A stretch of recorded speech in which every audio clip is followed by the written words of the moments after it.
have the spare time. Well, at that point, you could probably end up making it full time or something. But We monetize. yeah. Okay. Okay. Are we live? We are live. Let's wait for video to show up. There is video. I just let me turn background noisy bollocks off. Right. So.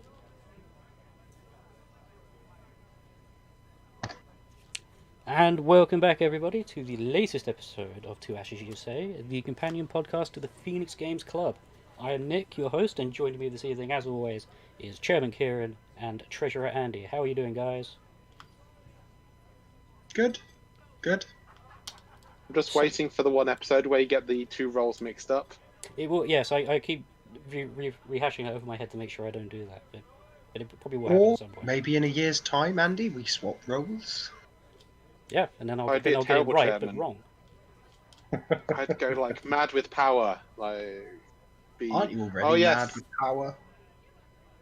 Yeah, Well, so- I did put into my acceptance speech that we're going to annex, was it to Colombia? Yeah, people while you voted sit on me a in throne still. of gold. I think the Yeah. first year it was in French, wasn't it? Yeah, First I one think was it in French, the second one was in German. German. Yeah. I remember I delivered them. Who's coming next? Is it the English?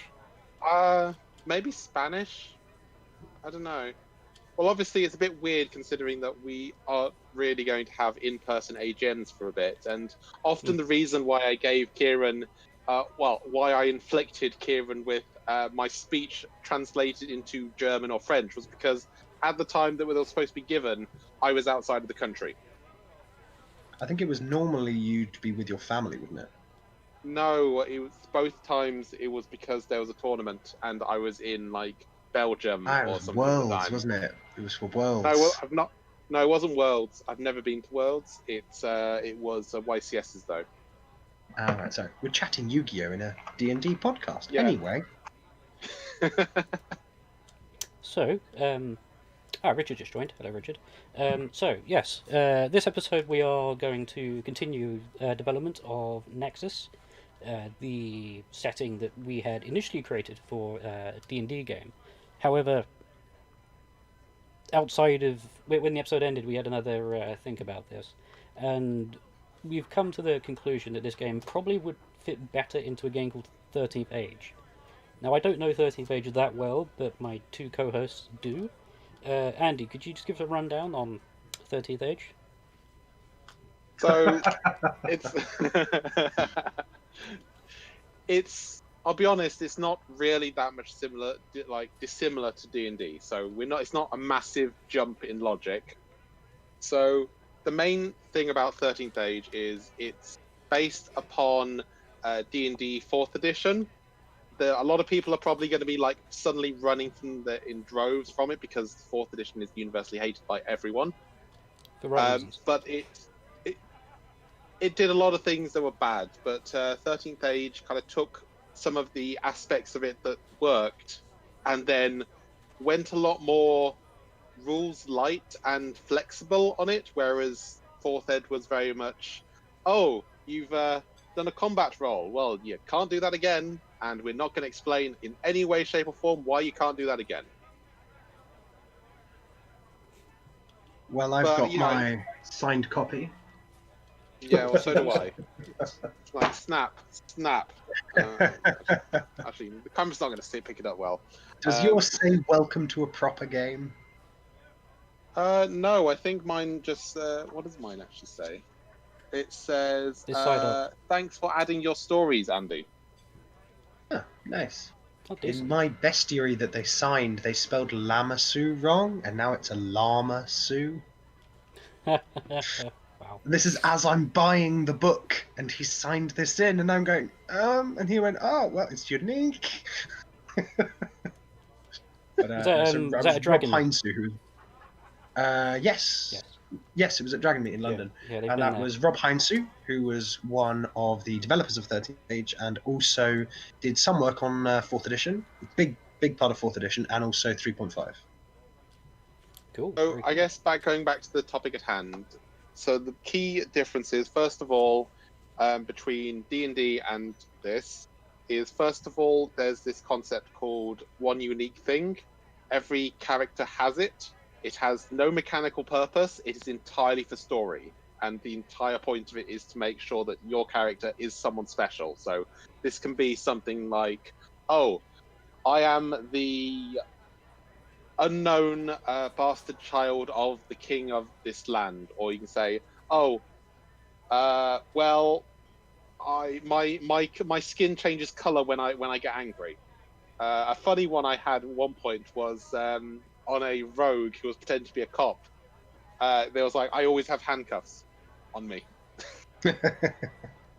My one for my death cleric was my name is known throughout the Dragon Empire. Not necessarily for good reasons, but his name is like everyone knows his name. But yeah, so that's kind of an idea where you can make sure that characters are. They always have like something about them that is special because, like, you know, Joe Bloggs that runs the bakery isn't going to go out adventuring. So that's the one thing that they've obviously taken certain aspects of fourth ed out. So, for example, you add your level to most of your roles, and a lot of their powers are kind of once per encounter, once per battle, but not all of them are. But the thing that it then changes up on that is there's a lot of abilities in there that allow you to affect the world and things in a very interesting way. So there's like a wizard ability where you can say, oh yeah, if you can give the spell a really unique sounding name, so much akin in the lines of like, I'm going to cast Mordekaiser's middle finger, or you know, it's instead of like, I'm just casting magic missile, and it gives it like you can give it extra effects off that. Or there's bards who can just make up entire stories out of nowhere and get bonuses for it. All very cool stuff. Yeah, something that I've used a lot. So a friend used to run a game back before the world all went inside, and I used to make very liberal use of that ability. Very liberal use. It's a lot of fun. I'm having flashbacks.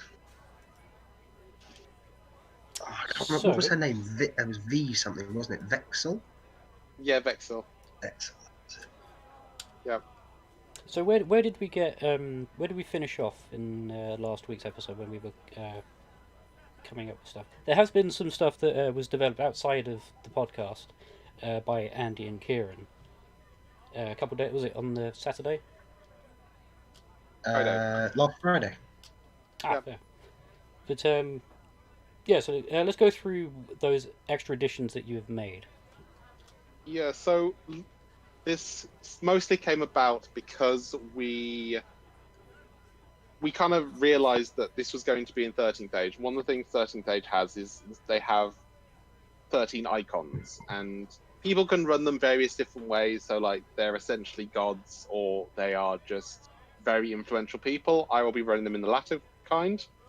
And so we were just sort of trying to map out this area of land. What are the key things or key factions that are going to exist within it? And those are going to be the icons. So we went through and we generated the 13 icons. We had quite a laugh making some of them. But we tried to look at Citadel, which is the name of the city that we created last week. All last week we refer.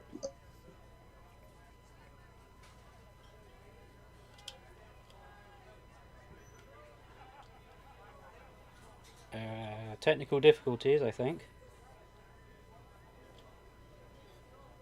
What has just happened?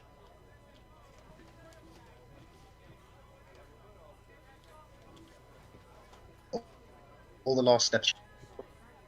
Okay. am I back? Yeah. No. Yes, we're back. I don't know what I happened think there. either my internet. All I saw was Andy's face freeze, and I thought, oh, he wants me to keep talking. Yeah, I did exactly the same thing when you froze. Because I'm guessing And I froze while I was realised, like this. Yeah. Okay, let's. I think that happened for everyone though. Yeah, I think Discord had a hiccup there. Okay, let's try that bit again.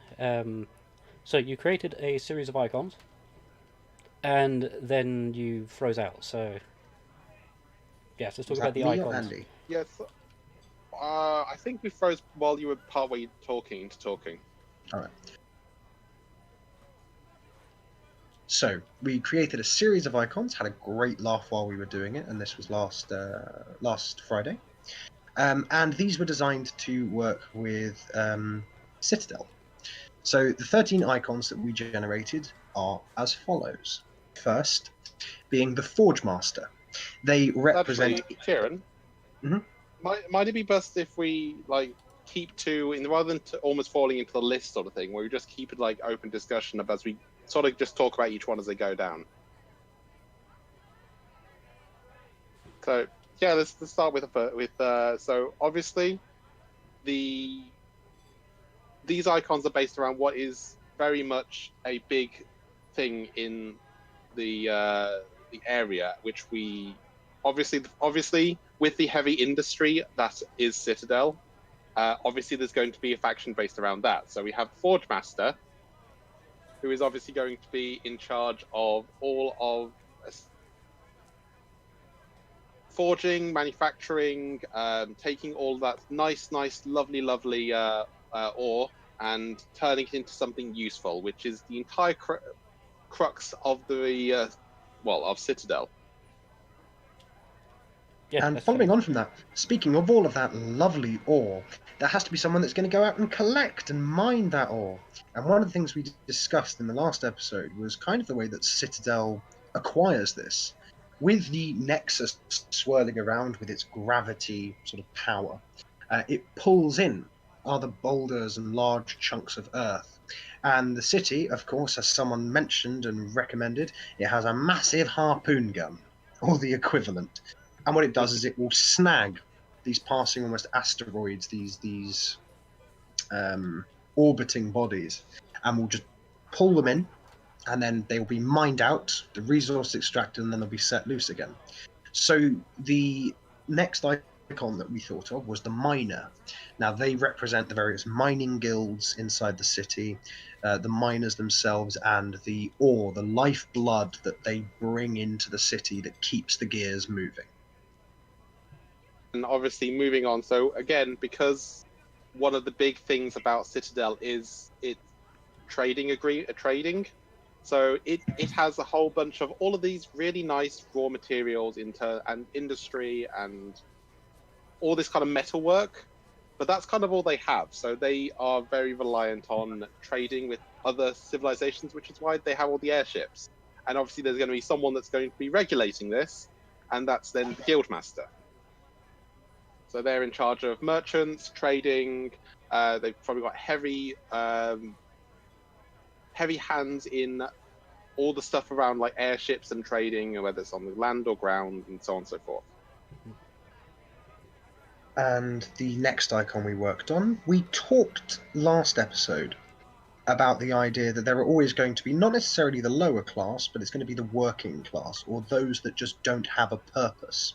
And as we mentioned, the Citadel requires that each person do their part, everyone must contribute. Those that cannot or will not contribute, the downtrodden, the invalids and the like, they are represented by an icon known as the blind beggar. And this was almost an analog to one of the icons mentioned in 13th Age, who represents kind of that underclass, those people that feel as if society has sort of left them behind. And that was the idea behind the blind beggar. And effectively, they just represent the interests of the downtrodden within Citadel. so But one thing also to note, similar to Grey yep, Fox go then ahead. from Elder Scrolls. The is it Kind of, Grey yeah. Fox? It is Grey Fox. Did not It think is. of that, but yes. I like the idea Some of the kind of cow. fox, yeah. Maybe a hood. Well, the also the thing to note is that icons they're not like gods; they are actual people. So these are kind of like the representatives of their faction, so to speak. Like a title. Like, Yeah, this is yeah. the blind beggar, or this is the Forge Master. It's a position of great not necessarily physical power, but at least influential and political power. Can I do the next one? It was the one that made me laugh go. the most. Go for it. So we created a title known as the Harvest Maiden. And given that almost all of the food that is imported is going to be very expensive, as it's got to travel a great distance, and it's for more the people that can afford to buy it, there has to be some food for the masses. And one of the ideas that we mentioned was that we definitely wanted to have we were thinking sort of mushrooms and lichen and moss and that sort of thing.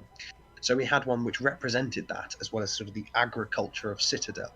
And this was known as the Harvest Maiden. And we sort of laughed and said it's kind of like in Vampire the Masquerade when you have the term prince, which, although it has that sort of patriarchal sort of style of moniker to it, you can be whatever if you're the prince. It's just the title, man, woman, non-binary, whatever you desire. And that's kind of the Harvest Maiden. And I think in this instance, we decided that it was a man, and a visitor to the city may laugh and go, "The Harvest Maiden is a man," and they go, "Yes, what of it?"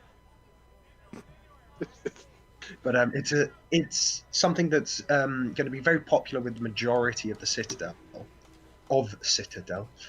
because not everyone can afford to buy the expensive, tasty imported food, and this is the food that keeps the city moving.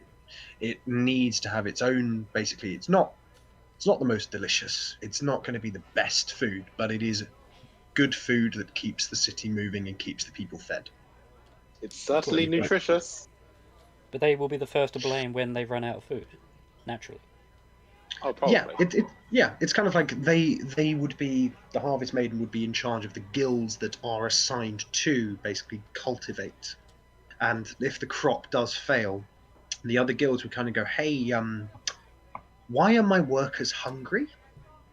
And the Harvest Maiden goes, "Hey, don't blame me. You keep bringing us really crap plots of land." Well, is it with any kind of, I guess, city planning ongoing? The minute something goes wrong, the entire upper echelon turns into the game of blame. It's like, well, my workers couldn't work because your bloody workers.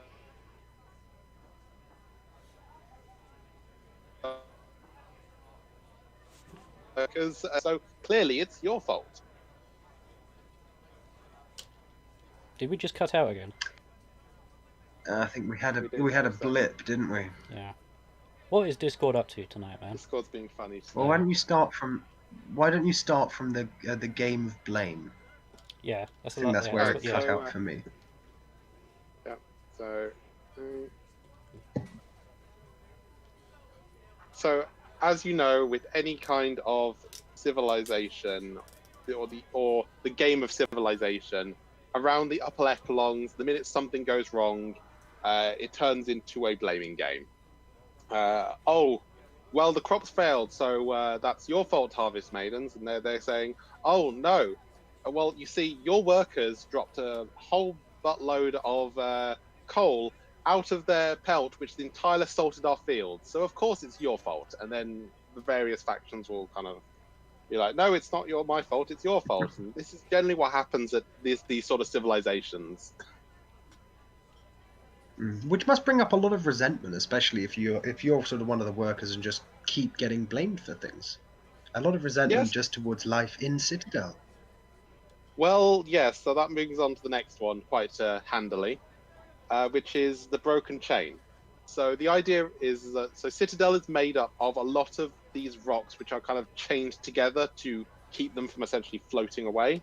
And the idea of the broken chain is that they have broken the chain linking them to their city to essentially say, screw you guys, we're going elsewhere. It was a fun one to work up with. Very symbolic and very literal. That was the idea. I remember I sort of thought that might be a nice one, and Andy just went, "I really like that idea." But yeah, I think that was the intention. It's those that choose to leave the Citadel, which is sort of very taboo if you're not planning on as in they send people out for these missions to basically gain status and bring renown to things and attribute that success and those deeds to a particular guild to sort of move themselves up the chain. Sorry, had to do a pun. And those that and those that leave the Citadel and aren't sort of bringing any renown back, that they are as a broken chain of an island. They're just cast off. One thing that probably should be noted is these are a lot more. They're still pretty ordered as civilizations go. They're not. They've not returned to tribalism or anything, but they are separate from Citadel. We'll get to that one later.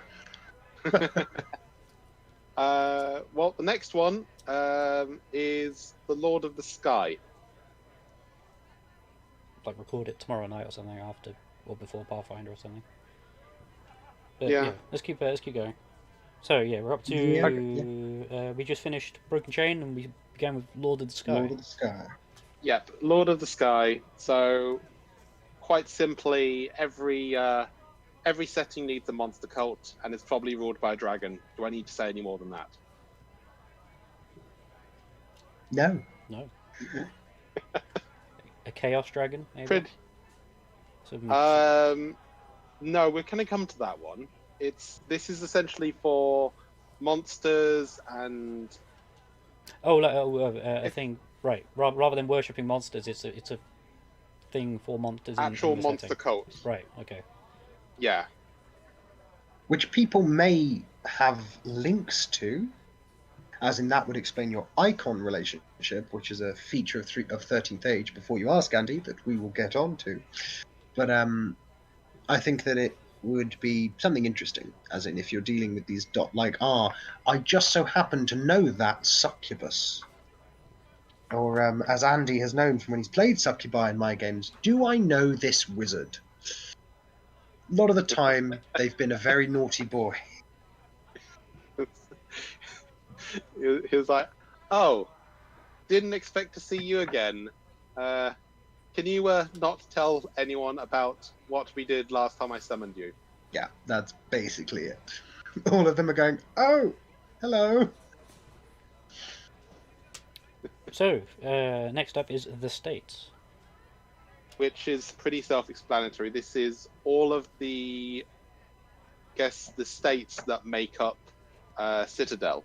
So obviously they're kind of almost like clans, but this will encompass all of them. You kind of have it. You will set what state you are allied with, and that will probably affect like what benefits you can get out of. But it's kind of a catch-all for all of them. Right. Yeah. Okay. I want to do the next one. Oh, go ahead. So the next is the Guiding Touch, and they absolutely do not exist. And if they did exist, they absolutely would not be a secretive assassin cult that is potentially hired by certain states. But of course, they don't exist. So of course, we can soak in the knowledge that such a thing, it'll never happen. Yes, If it cannot be proved, it did not happen.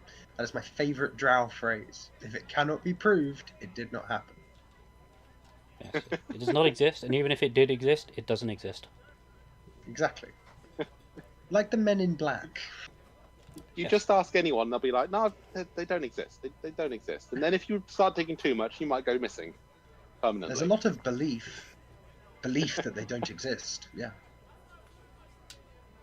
So the next group.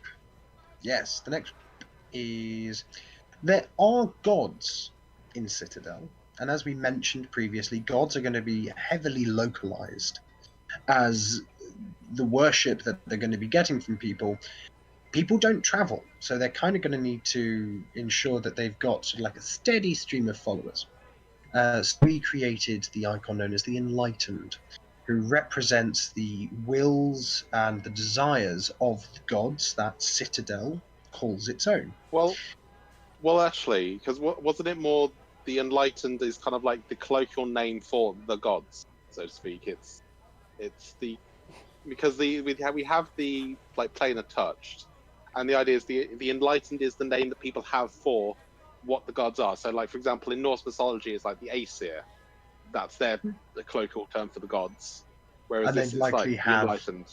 And they'd likely have some form of high priest or priestess or something who represents their general Well, interests. It's kind of like an It's oracle. also because, yeah, they'll have oracles, but also because these are localized gods.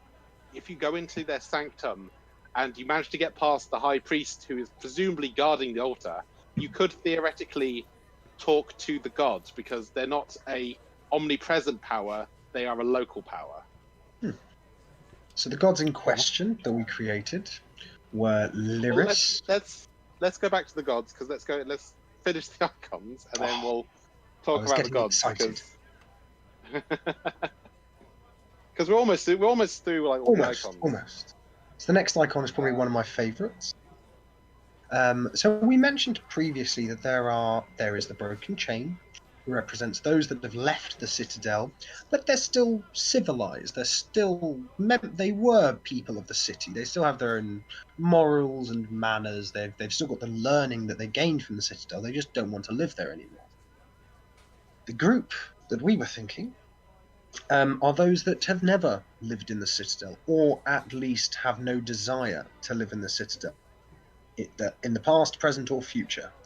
They are those that find civilization basically in nature. Those that are effectively living outside of the citadel, weren't born in the citadel, and live in the wilderness. Basically, the space between cities, which, as we know, is both dangerous and roads that aren't very much traveled. They are represented by the icon known as the Wild One. Think of them in a way as kind of like the epitome of a druid. They are at one with nature.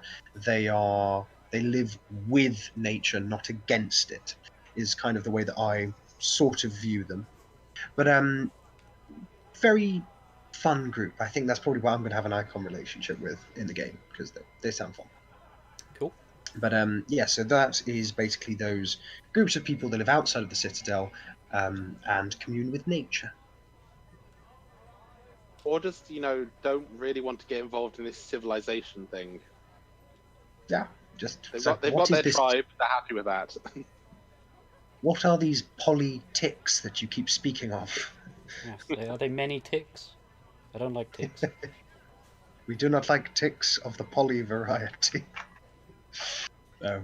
So that's a fun one. So I guess the one I rather like is so because this is a world where magic is common. Everyone has access to magic. That's like not the problem. The problem is that because everyone has access to magic, everyone has a chance of inadvertently fireballing the schoolyard because they were trying to clean the clothes. The Or terrible twos. yeah, so because everyone has this access to magic, and Citadel has created this idea that it doesn't really want people who are trying to, I don't know, cure someone accidentally causing rampant plant growth around the district. That any kind of major magic needs to be you need training to prove that you can control it, and that's where like the academies come in, and this is then run by the scholar, who kind of embodies a lot of these in like a lot of these academies and places of learning, which are not so much around learning how to use magic, more of learning how to control magic and not blow the place up. So Dumbledore. Yeah, somewhat. Chief Librarian, Dumbledore, police, that sort of thing. Yeah. Well, the way that we sort of that- viewed it was what, Nick, you described them as from a particular game. Yes. My most favoritist game of all time. Favoritist is not a word, but it's a word. They just fell out of my mouth. The Cowled Wizards. So in, I won't go too far into this, but the Cowled Wizards are a sect of wizards that officiate the city of Arm. They essentially control all magic being cast within the area, providing it is anything but divine healing magic is okay. You can do that. But if you're going to start throwing magic missiles or fireballs at things, they will show up. And the first time you do it, they will warn you to not do it again. But if you do it again, they will start throwing other wizards at you to take you down. And one thing that's very cool that I don't think many players have actually done, because the Coward Wizards are quite formidable, especially if you annoy them enough when they start throwing some obscenely powerful spells at you. You can literally wipe out their entire order just by having them come after you, which is quite funny. But they are very they very much police magic. Do not do it; you will get in a lot of trouble. Or if you do it, be prepared to defend yourself, because you're gonna have a bad time otherwise. Because chat mentioned that referenced Discworld, and where the wizards were a lot less, shall we say, competent. But the thing about these is that it's not just one order. So underneath the scholar could be various orders. You could have the militant wing, who is going around policing people that are just casting magic, or you could have the research division, who like finding out what they could do and maybe accidentally blowing up the testing lab every other week. And the archaeology and necromancy departments arguing with each other. Oh god! Oh my god! Yes, that'd be great. Excuse me, sir. Have you got a license for that magic? Sorry, I did steal that from Andy. That's a great. Pig smoke. That's a great idea. But you need that was a fun one. You need a permit to raise the dead, sir. So, do you have a permit for that permit? Well, no. My favourite thing from that was like the ongoing war where the archaeologists keep bursting into necromantic rituals to keep questioning spirits about their civilization and culture, and other times the necromancers just kind of keep stealing bodies, which the archaeologists are like, oh no, we need to preserve that. It's like, well, we need to raise it. So, is this at least the way in Magic is policed? Are we looking at making this extremely bureaucratic? Like, you have a series of forms you need to fill out to outline the spells that you did cast, and then there's some kind of spell accountant somewhere that's taking note of all of these, looking for weirdness where there are unaccounted for spells and things. I think it's more that since everyone. No, go ahead. Because again, remember, the entire crux of this is, or the entire crux of Citadel is because we need to, and you don't need to go full bureaucratic hell on it. The main thing they're doing is, if you're casting spells, you need to be able to prove you can control it, because otherwise it's creating risk, and risk is potentially going to doom the city. And that leads nicely on to the final icon, I think. Oh yeah. The last one is for those people who are screw the system. We have magic. We want to do exactly what we want to do. We don't want to get tortured around. We want to embrace the unpredictable nature of the Nexus, and those are kind of embodied by the Marauder, who. I know Tom is about to make the fact that I stole the name from Mage, but yeah, so I will be building a character along the lines of Marauder, I think. But yes, this one is very much for the people that don't want to be unregulated. They want to be able to do whatever, and for better or worse, they're probably not going to get along with the city that well, because the city is going to think ill on people that just play with magic for the funsies. Yeah, so I at least the way in the icons have been described, I think the Marauder probably would fit as like an unofficial icon. Like, it exists, but it is not one that's officially recognized, because uncontrolled magic is obviously something that will be heavily contrary to the Scholar. Well, the thing is that the icons themselves do not need to be recognized to be icons. These are leaders, so to speak, leaders of factions. So another faction can be like, oh no, they don't exist. We don't talk about them. They are insignificant. But the thing is, that doesn't mean that the other faction doesn't exist. The influence is still there. Their members are still there. Their power is still there. Even if another one's like underground, at least in Yeah. Yeah. Because like remember we have the blind beggar, and the state is absolutely not going to admit that they exist. As far as they're concerned, there are only 11 icons, and 11 at best. Well, again, I think the entire term of icons is it's a meta term. It's not potentially a term that people are going to use. Like they're not going to say, "Oh, we worship the icons." It's instead going to say, "Oh, I heard from the guildmaster, or I had a missive from the guildmaster that I need to do this." It's less of the icon is more of a meta term than it is a hard cut. Like this is what people refer to them as. Think of them kind of like groups of people, yeah. and that this is kind of like the meta term for those people. Like, or there are going to be multiple different guilds that specialize in, I don't know, those that specialize in metalworking for like armors and weapons, those that create miraculous machines and constructs, but they would all fall under the umbrella of the Forge Master for your relationships. So it would be things like you've got a good relationship with the Forge Master, meaning that basically the forging, the industrial side of the city, you've got positive relationships with, or negative. Friends in there, yeah. And that's sort of the way that I would view it. Or it's things like the Harvest Maiden, like those that are working in sort of the agriculture, like you can always get food.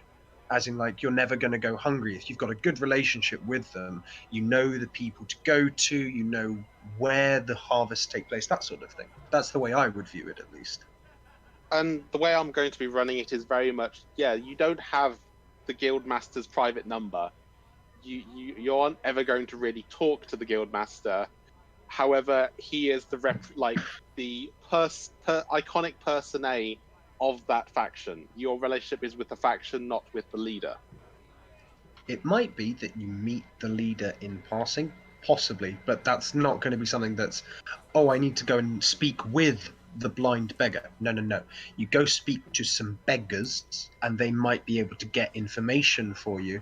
But it's kind of like, you know, an MP. That doesn't mean he can get you a meeting with the Prime Minister. So the icons are in that regard, kind of like the cabinet, then, where they would know who they are, but trying to speak to them is not.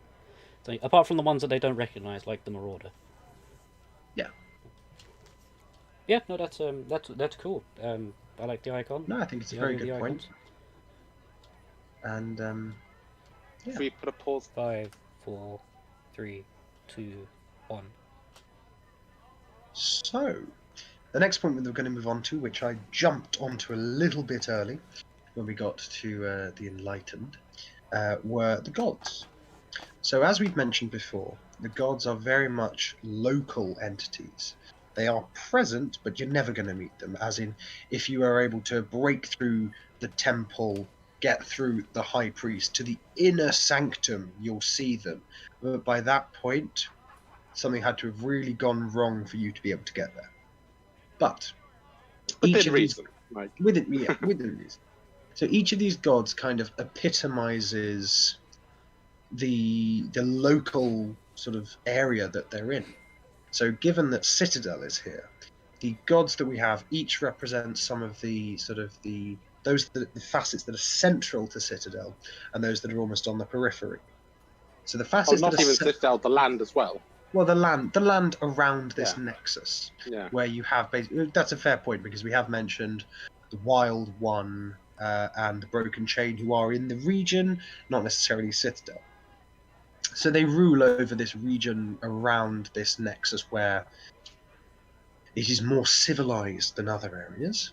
So the major gods that we had worked up were Lyris, the Queen of Fire and Steel, which very much epitomizes the industry, the forging, the mechanization, very much the driving force of technological innovation. I guess one thing to also like, while she is kind of like the queen of the fire and forging, she is it is separate to the Forge Master. It is separate to the faction. Like it's the entire thing with church and state. They're not the same. Yes.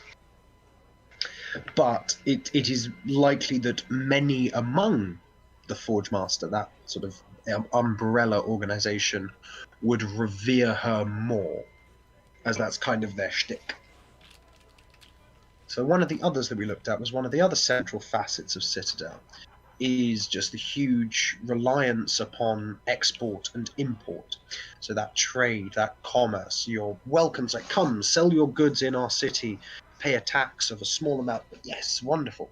And that is represented by Geliford, the Lord of Commerce. And as we slightly joked, a little bit like the Ferengi, which is very much like profit, trade, opportunity, that form of thing. And again, separate from the guild master, but is likely to be an important influence to them and from them. The next one that we also looked at was the fact that Citadel itself is this collection of floating islands swirling around basically a black hole of this Nexus. You have Ernath, King of the Boundless Earth, who represents effectively the almost permanence of Earth in my mind, and sort of epitomizes what you would expect from them. They represent the deep places, the very earth upon which the Citadel stands. But Anything you want to add also to that? Yeah.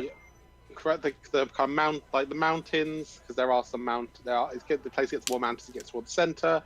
The earth, the caverns, Riches. it's kind of almost like he probably has a lot bigger influence away from the city than he does like in the city, ironically.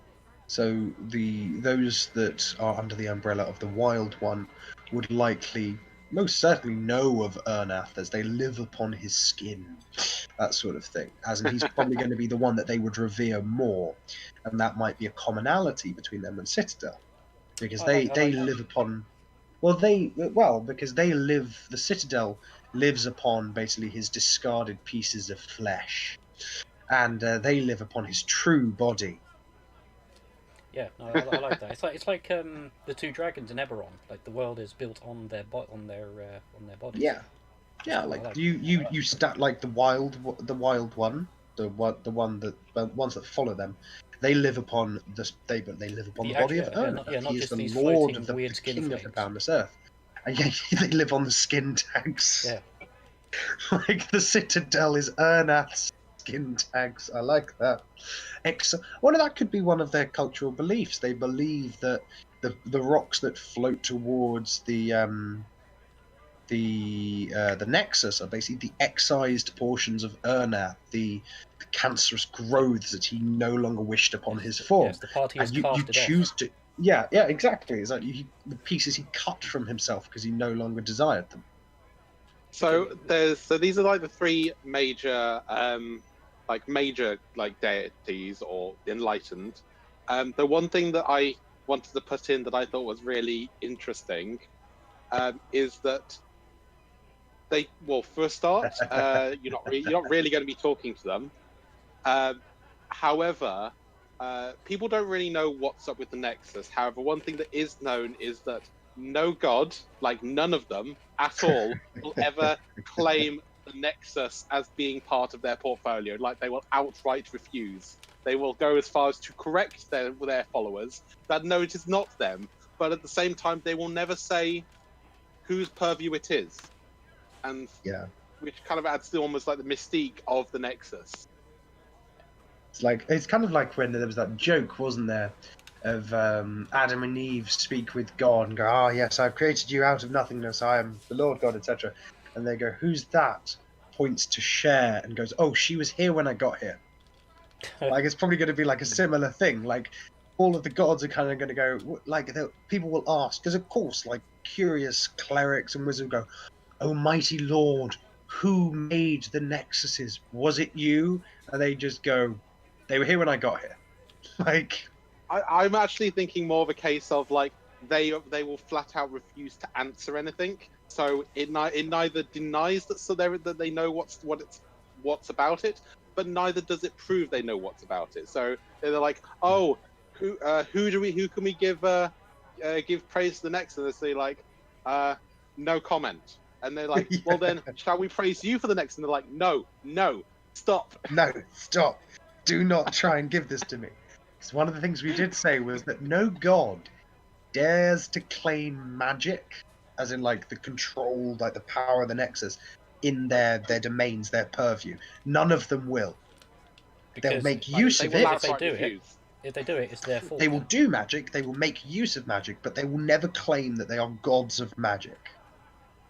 So even And Lyris, who's like the queen of innovation, uses it as a tool. Will never go, no, no, no, no, no. I use it. It's not mine. oh, there very much could be a cold war about their purviews. Like the one that they will always, these gods are kind of a little like the Fae in that they will battle amongst each other. They are not a happy family. Like there's probably a whole lot of resentment between Ernath and Lyris, just because one is almost like the patron of like Citadel, and the other is almost like the patron of those that don't live on the Citadel. Yeah. Those that live down on the earth. It's also things like, I view it like Ernath going to Lyris, going like, you rip apart my body, burn the pieces, and you say that that's yours? Like, you take from the earth, you burn it, you refine my essence, and you call it yours? Steel? And Lyris might say, well, I take it and I make it better. Yeah. But I think, like, with a lot of these things, as someone has quoted to me, when in one of my games someone summoned Bahamut, and then someone proposed that, oh, why doesn't... Because when in one of my games when one god gets summoned, another gets summoned to balance, and you knew Tiamat had been summoned. Someone went, oh, why doesn't Bahamut go and, like, fight Tiamat? And Spawn, the very experienced player in the group, when two gods fight on the material plane loses. Like, I think that these gods, although they are local, they can fight, but it's more going to be through their followers, I would think. I saved the party. Well, as in they can fight. I would again. I don't want them to be. I want them to be a lot lower power than gods that you would expect in Forgotten Realms. Probably like rank 1 or rank 2 or something, like a very like the equivalent of like a demigod, like to lesser power, like lesser god. Yeah. Like they can do miraculous things beyond any mortal, but there are still like a great many things they just cannot do. Yeah. Like they are not. It's kind of like I think of them. I've said this I think in the last episode, like the Daedra, where they can still be tricked, they can still be deceived, they don't know everything, they are really intelligent, they're really wise, but they're not infallible, they can still make mistakes. Which I think is an important point, because the way I've seen some people run particular icons or gods is that they are infallible, all-powerful, nothing you can do can stop them. Whereas I think like with gods in this, if you want to like make an all-out assault against them, you're most likely going to die, but you'll irritate them. But it's also at the same time, if you make an all-out assault on them, and you have all the required stuff to do so, it can work. You know, like you can kill the god or the enlightened in this case. Yeah, I think that's they're not. One. Yeah. They're not like a permanent state. Oh, no. Yep, go ahead. Oh no, I was just going to say, I'm just going to move subtly on. So we had decided on two other gods who were very much sort of peripheral to the Citadel, but were in the region and still an important sort of part of it. And these were, I think we viewed them as sisters, was one thing. We had Aventia. No, go ahead. You were going to say. Yeah. Oh yeah. So it was. I don't think they were. Because the original idea when we came up with them were they were twins, but didn't want them to essentially blend to become one thing. So we first of all have Aventia, Maiden of the Breeze, who obviously is going to take the air, the kind of the sky, the air, and everything that travels through it, whether that be dragon, airship, wizard that may have made a very miscalculating spell, or someone that received a guiding touch off the edge of the Citadel. So that was Aventia, and the second one was Aquila. Yeah, Lady of the Ripples. So because there is rivers, there is water. We're not a sea-based nation. It is mostly earth, but there are rivers. As we mentioned, there are rivers that go up into the sky, and as that's one of the ways of getting to Citadel. But only for And outsiders. well, as in it's probably the mostly used by outsiders, but Yeah.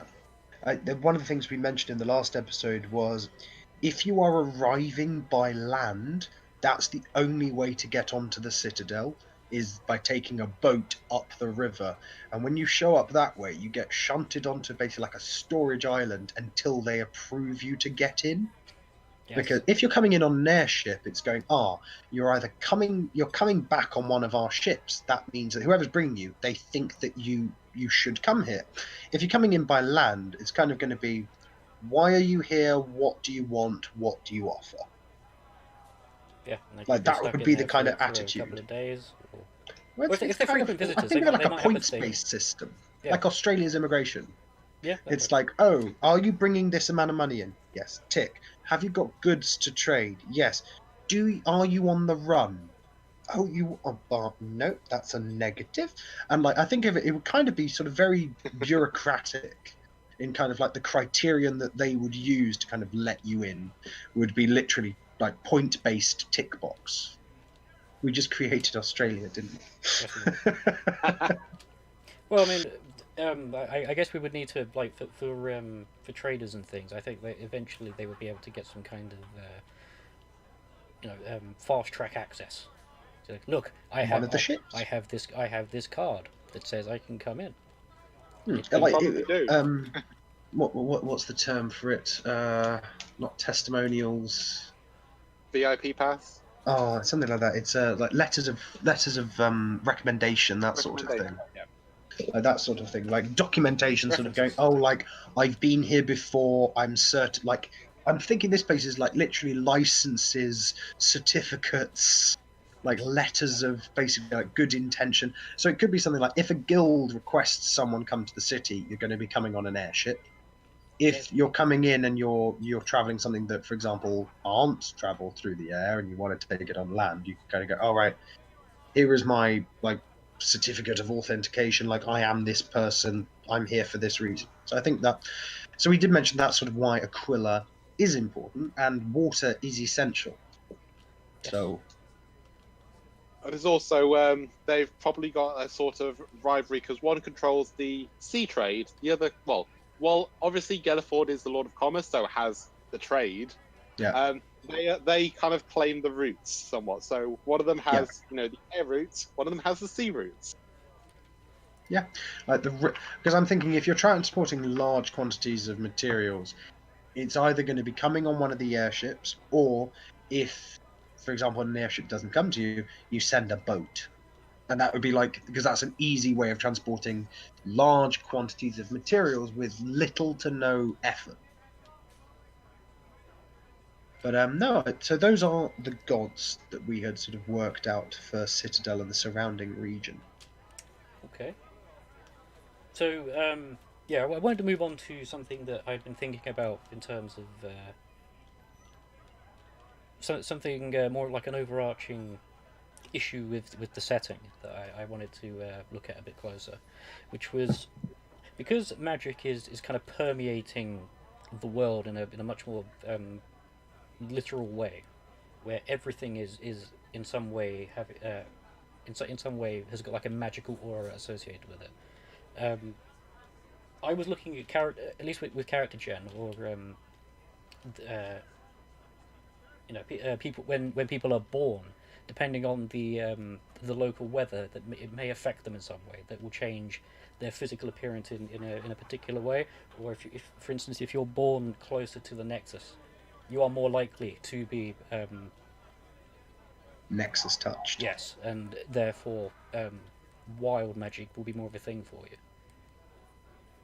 But it may also have some kind of imprint on you that makes it obvious to others. But that might be a bit. We have mentioned this.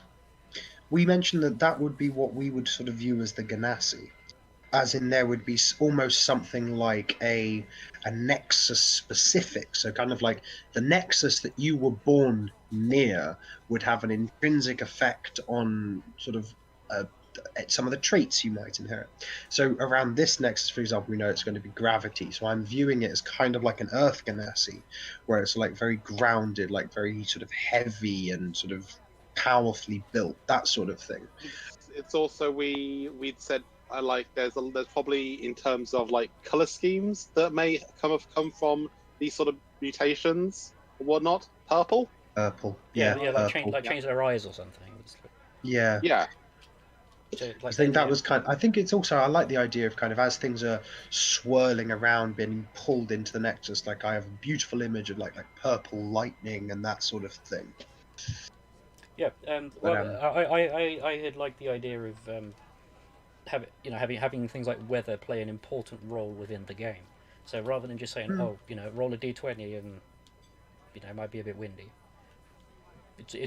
Well, we did mention here that sort of weather here is messed up. Yeah, so like by our standards. Yeah, so if depending, we could probably like set it up in several ways. But if we did it as if at the beginning of a session or something, we would roll on a number of weather tables, and that they would combine to make something very weird. Like, so you might have increased gravity and rain, so the rain is really heavy as it's landing. Or something really weird like that. Or you could there's today it's fire rain. So, and today it's raining water. Yes. It's water, just water. Oh no, I'm kind of viewing it like there was an episode of Futurama where they head to the high gravity planet, and it starts raining, and they go, "Oh, thank God, rain!" It just hits you like a bullet. Fry sticks his tongue out, and it just gets hit straight to the ground. Yeah, it's very funny. Yeah. But no, I like the idea of sort of. We did mention that weather would be exacerbated. This would be very. If it is going to happen, it's going to be extreme, and I think that should also be reflected in things like the style of architecture of the Citadel. It's going to need to be really, because we all mentioned that it's carved out of stone. And I think one of the reasons could be that you're living close to a Nexus. It's pretty unstable here. And we've mentioned things like that they do like slingshots around the Nexus in their airships. So I think that conditions here, if you're not sort of in a sort of like the densely, like very well supported structures of the Citadel, it's not going to be a good place to live. Yeah, exactly. But I like the idea of having complex weather. Yeah, no, I think weather needs to play an important role given how we've set it up. Yeah. But well, also one thing I would actually quite like to insert is the idea of. So I guess the idea is that we do away with like some of the limits on creatures, and we have certain things which are essentially they are so powerful they are essentially background. You just sort of get out of the way of them. So the idea I had was like a giant, like colossal, like skeleton that is just wanders through the land, but doesn't have a name. It's literally just kind of like it's almost like a tornado. It just wanders on through, and everyone just gets out of its way, and it just carries on because it has no concept of you are a thing. It's like a Tarrasque. It's like this world's version of a Tarrasque. Well, in the base 13th age setting, there is something like that. There are colossuses. Could we call it Old Bones? But like this, so for example, the entire thing was like, you can see it on the horizon. There's just this figure walking towards you, and like people just sort of get out of the way, and it just harmlessly goes past. Unless you're maybe in its way, then you're probably dead. Yeah, but it's not actively hostile. But but it's like I guess it's not saying specifically like a giant walking undead skeleton. Just these sort of things that happen. Because again, it is a land which is heavily magical. And it could be things like it's almost used like to mark a date, as in like things here are chaotic, but it would be a sense of regularity. I would see it. Old Bones will be coming in 3 months. That's the harvest time. I maybe instead of like they literally by date, it's more along the lines of Halley's Comet's back, or instead of it's like the so and so's Colossus is back again. And all the wizards are up in the tower, like with their binoculars, and Because I'm seeing like some interesting missions sort of here, where it's things like where, as you said, like random events can kind of happen when these things get affected by the Nexus and pulled in. So one of the things we mentioned previously was the idea that, oh, there's this strange island that's being pulled in from the Nexus. Are ships that have gone out. We've seen it coming for about a month. Now it's close enough to the Citadel that we can send a party to it to go and investigate, see, like, basically do a survey. Like, to basically they send you out on a survey mission. So before we fire the harpoon, Yeah, before we risk pulling it into the Citadel, we're going to send you on a small airship.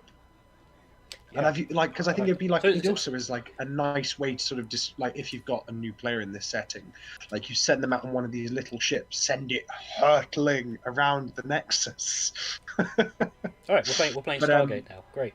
Yeah, it's literally away they are away teams. That works. Yeah, I like that. Yeah, like that could kind of be sort of like, well, not necessarily, that could be one of the guilds. Could be a way of pulling people in. Would be like to have sort of like a guild, which is you're the Canaries. Yeah. Oh god, yeah. I actually think, to a degree, what the story is going to be based upon what everyone's characters have relations to. So if you have a lot of people with relations to the state, it's going to be a lot more state-driven than the campaign. Yeah. And this is one of the advantages of having these like icons and your relationship with the icons. You can find out, because obviously if everyone's like very heavily state-based and having like connections in various states and in the guild master and that sort of thing, it's not really going to work to have a story where the entire focus is around the wild ones, because no one's going to be connected to it. And Well, the teams that are sent to look at prospective new skin flakes to grapple in. We could look at that as a kind of punishment detail. It's like, you want to redeem yourself. This is how you redeem yourself. This is, you know, Basically, you have been naughty. the downtrodden. You want to prove yourself to the city? Join this group. They will send you on one of these missions on a survey. And after you've done enough It of might them, be dangerous. if you've done I enough like of them, this you'll idea. get in. Yeah. Yeah. That could be like one thing that the downtrodden should like aspire to do, because it can be, it's bureaucratic. They go, we are not forcing you to do this. This is entirely, you must give us your informed consent. You do understand this is going to be very dangerous, but if you complete X number of these missions, you will be granted citizenship. You'll be given another duty. And You'll that be can- yeah. assigned a job. Yeah, that works. like a state will vouch for you, and they will take you under their wing. And you will get some certification from your superiors, which will allow you to enter the Grand City. No, that'd be a cool idea. That might be a good way of setting up adventures as well. Well, some adventures.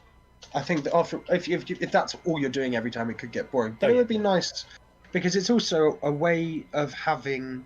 Okay, I think of this like DS9, where you've got like a space station. You need a way to make having something set in the same location feel fresh and new. And I think the idea of having these islands that are coming in is a way you could do that. Yeah, no, I like it. That's it'd be a good way to base an intro adventure off. Or if you want to get some kind of if you want to play a party of people that are potentially not all super good guys, but want to have something very very simple and like an introduction game, I think would work. Yeah, is it bad I'm having an itch to run this at a convention? Like, this would be a good convention game, I think. I think go for it. Like, Yeah.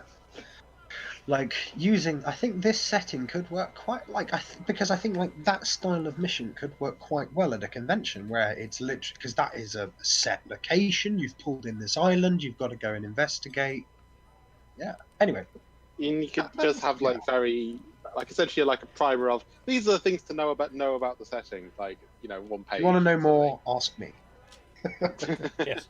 Or you have just arrived. You don't know much about this land, but it is a land of high magic. Yeah. All right. No, this is all good. So beyond that, just double check. Are we good to carry on a bit longer, or should we? Yeah. Cool.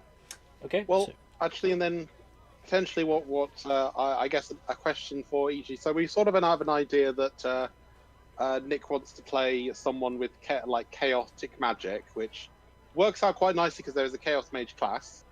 But Yes. I guess what sort of character are you wanting to play, Kieran? I am the king of indecision. So, I like the idea of something like a wizard. Because I haven't played one. The only thing I've played in 13th Age, I've played one sort of campaign, and I was a cleric in that, and my god, I swear, hated me. That or the GM. Like, I would do something, my goddess would hate it. Another cleric of the same goddess would do something in a later game I wasn't in, and she'd love it. And I'm there going, did you just hate me? Like, they would do something using exactly the same item to summon their god, and they would just ignore me. And they would love this person. So I gave up on that. If But, if I was your god, then I might do the same. but thing Not is, really. from you, I'd expect that. I think maybe a wizard or something could be quite fun. Yeah. And I shall be creating some rather lovely spell names, I'm sure. So I guess the more important thing that I was going to try and follow into is what do you think your one unique thing would be for each of you?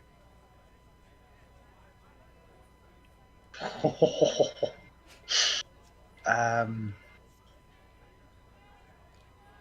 So for me, I would want because at least the way I'm envisioning my chaos mage is that they would have, for whatever reason, maybe he knows, maybe he doesn't, but he was born very close to a Nexus, and therefore his appearance and his magic are equally have a potential for things to go wrong. Is there a like an equivalent to like wild mage spells in 13th Age, in the sense that there is actually a spell where you roll on the table and things happen based on that? So random damage. yes,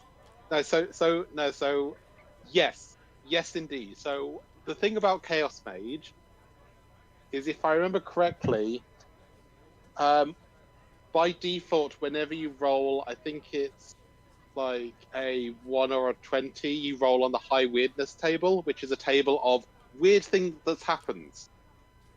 The fun thing, however, is that there is then a feat for Wild Mage that they can take, which then says, instead, every time you cast a spell, roll on the chart. Every time. In that case, my one unique thing already exists in a errata. That's So, I'll have to come up with something else. Because the thing is, you can have like one unique things which are, because remember, the one unique thing is entirely non-mechanical. It will never give you a mechanical advantage. It's all flavor. Entirely about the story. It is entirely about the flavor and affecting the story. It will never give you anything mechanical. Okay, in that case, we could come up to like all of the hair on his body changes color based on the weather.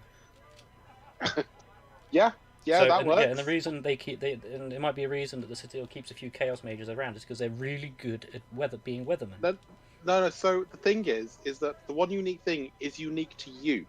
So no one else has that. This is unique to you. Okay, but that still works, I think.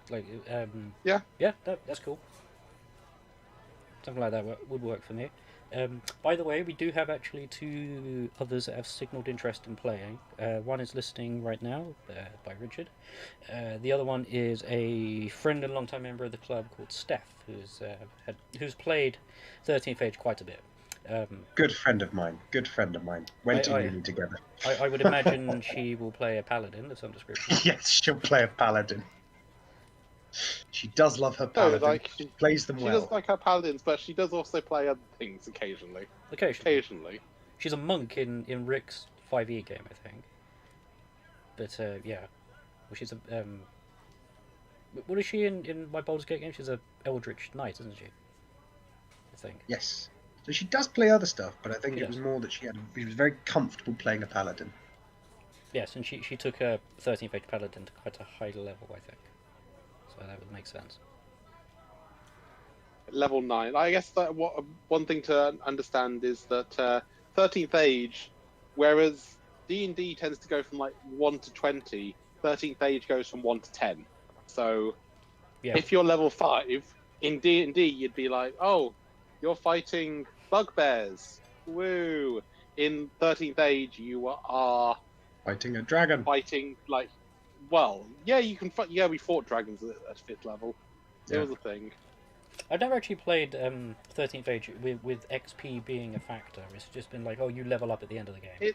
But Story. It's not really a factor still. Mostly you kind of level when the GM says you level. It wasn't. That's It's fair. like so. Yeah. Yeah, because I've not played it much. I have played 13th Age, but the only character I've ever played was my sorcerer Escalion, which was run by Dan. I think it's the same campaign that Kieran has played, and possibly Andy. Yes. Yeah, we took him to 9th level, and I spec'd him along the lines of, I can't remember the icon that had like 5 heads and was a dragon or something. It was the potentially yeah. the not good dude, because he was It's well, taking abilities that let him like breathe various types of dragon fires. The 3, I believe it was. Yeah, it might have been the 3. Yeah, it was like because he was getting like I can't remember what it was called, but it had something to do with a black dragon and breathing acid.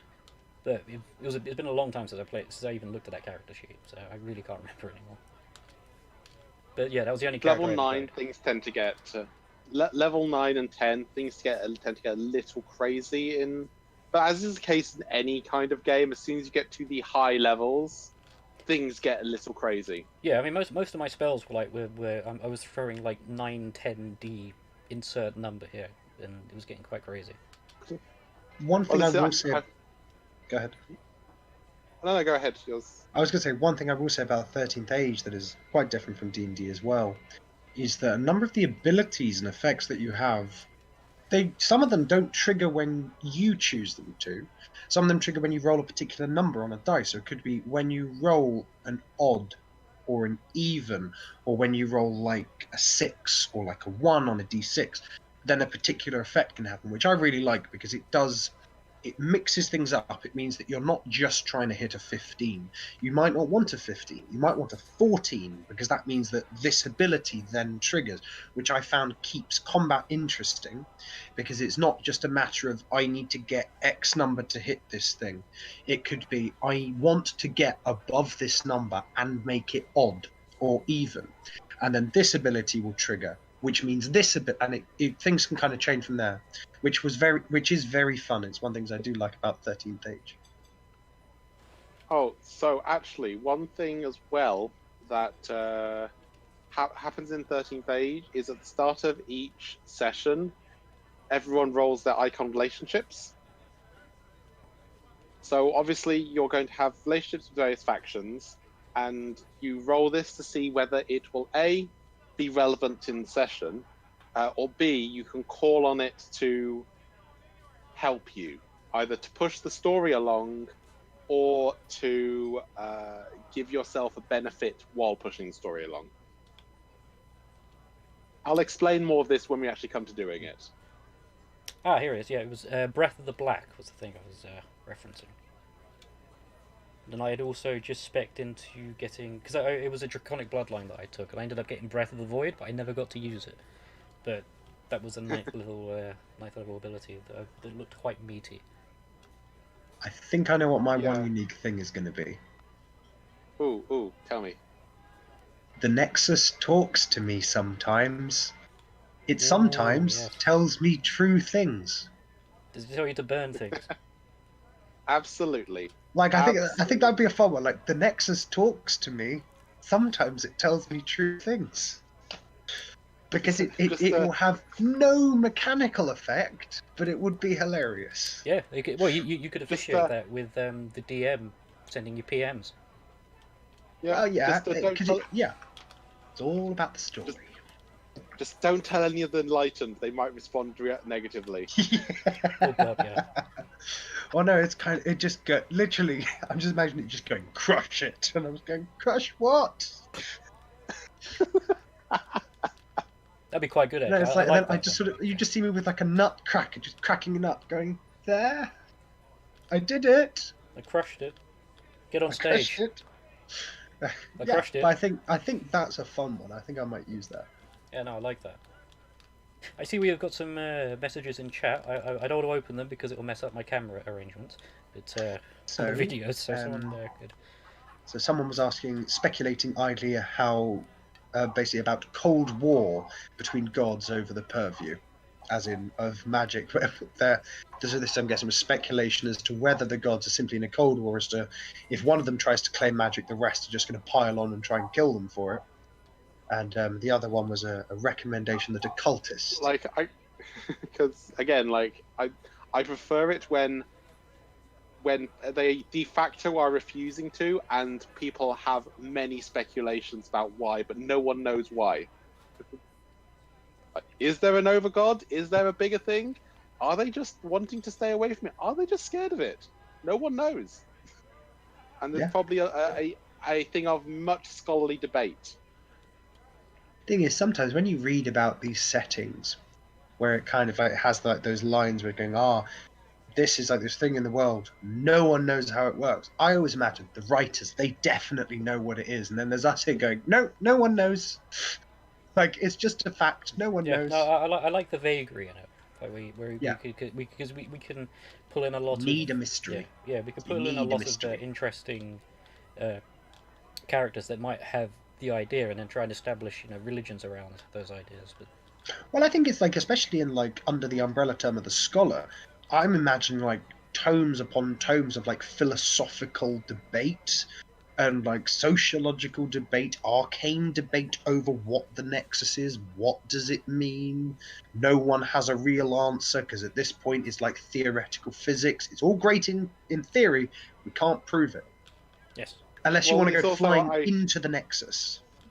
And yeah, no so my favourite thing about, especially around these debates, my favourite thing about history was it was like Greek philosophers, and I think one of the Greek philosophers once described, said, "Oh, humans are bipedal something," and so another one, essentially just to try and screw with him, came barging into the room one day with a plucked chicken and said, "Behold, a human." I remember this. Lol. Yeah, I was like bipedal and hairless, and that was it, wasn't it? And yeah, it was... Behold, a plucked chicken, for it is human. Yeah. That sounds like something Aristocles would say. That sort of thing where, like, there are very heated debates about this, and no one really knows, but they're having very heated debates. Kind of reminds me of the wasn't there an old debate? It was something about like Edward Allan Poe, like all of like the great scholars of Edgar Allan Poe. There's like one thing, I can't remember what it is, but if you mention it, they all go nuts and they start arguing about it. I can't remember what it is though. It might be referenced in the epic rap battle. Maybe. We got a comment. So sometimes you can add an "this happens and we don't know why" without knowing, then just select one of the player's thoughts, as they're normally better than what you can come up with yourself. We have said this before. Yes. Steal your players' ideas. They will normally come up with something worse than what you've got planned for them, and you think, that's great. Oh, no, is it rule 2? Don't give the GM rule 2. Ideas. Yeah. Never give the GM ideas, because they'll normally be worse than what he has planned. And this is true. I have done this. Yeah. Like a player has gone, like this dog, like the worst thing, like the worst trap could be X, and I'm going, ooh, I like that idea. I said, oh, what if it's cursed and it does this? I went, well, it wasn't before, but it is now. Is this the acid pit that sprays out poison gas and closes? No, that was actually there. Oh, okay. But there was a great thing. Is I think the best that dungeon gave me PTSD. God damn it, I hate that dungeon. Good. So much. Pit traps. Good. Literally, boys and girls, and everyone in between. Pit traps are amazing. Use them all the time. I put them on most corners. in one of my dungeons, and the players hated me because they had no rogue. You do now. You do no, now, so it would be fine. No, he is but a simple tailor. He is but a simple tailor. I've got a character in one of my games, and he's a rogue, but he is basically Garak from Deep Space Nine, where he's this assassin spy and everything, but he goes, no, I'm just a simple tailor. Yes, he's a very good tailor. In any case, though, I think that might be it for the content of this episode. On the next episode, I think we're going to look at doing some character gen for 13th Age. I haven't quite figured out how we're going to do that yet. We could just invite people that want to play on, and we'll just have a discussion with them and just build characters together. Or we can. I think if just everyone builds characters together, it makes the most sense, because I'm of them around for any questions about what they do or don't want to do. Okay. I think that I haven't played 13th Age in a long time, me neither. Like 2 years. So it's been a while. It's a weird thing it's been out that long, because I remember back in 2016 was when I think I first started playing it. That's a while ago, and there was a very dear friend of ours, a guy called Alan, who played this fantastic wizard who was just literally hair down to her ankles. One thing she always used to do was when they rolled a nat 1, it was when they tripped over their hair, and it was just this beautiful mental image. But no, and I'm going to try and emulate sort of that style of wizard, giving like the most fantastical names to all of their spells. So let's see. Absolutely. While the Nexus whispers in one ear. Yes, unfortunately, Alan died. Was it 3 years ago now? I think so. Yeah. Yeah, as a result of cancer, and he died very young. Unfortunately, he was a good man. I miss him quite a lot. He lives on. He does. In the memories we all have. Memories in our hearts. He's a great dude. He was one of my best friends for a long time. Actually, we got on swimmingly. But well, that's kind of the case for most people in the club, at least. Grovel, happiness, all that. Not to leave it on a dour note, but we had some very, very fun times together. We did. And his character in 13th Age shall always be in my memory. Right. So yeah, I think that will we'll try and end it on a positive note, at least from that respect. But so yeah, the next episode we'll look at doing some character gen. I shall have a word with Steph, our other player, and see if she can appear on the next episode to do character gen. And yeah, I think that'll be it. And then either the episode after that or the one after that one, we'll look at beginning with the first session for the game. But everyone, thank you for listening. I see Dragon just joined. Unfortunately, we are just about to finish. But yes, if you for the post-show chat, we'll jump into general. We'll be in there in a moment. But thank you for watching.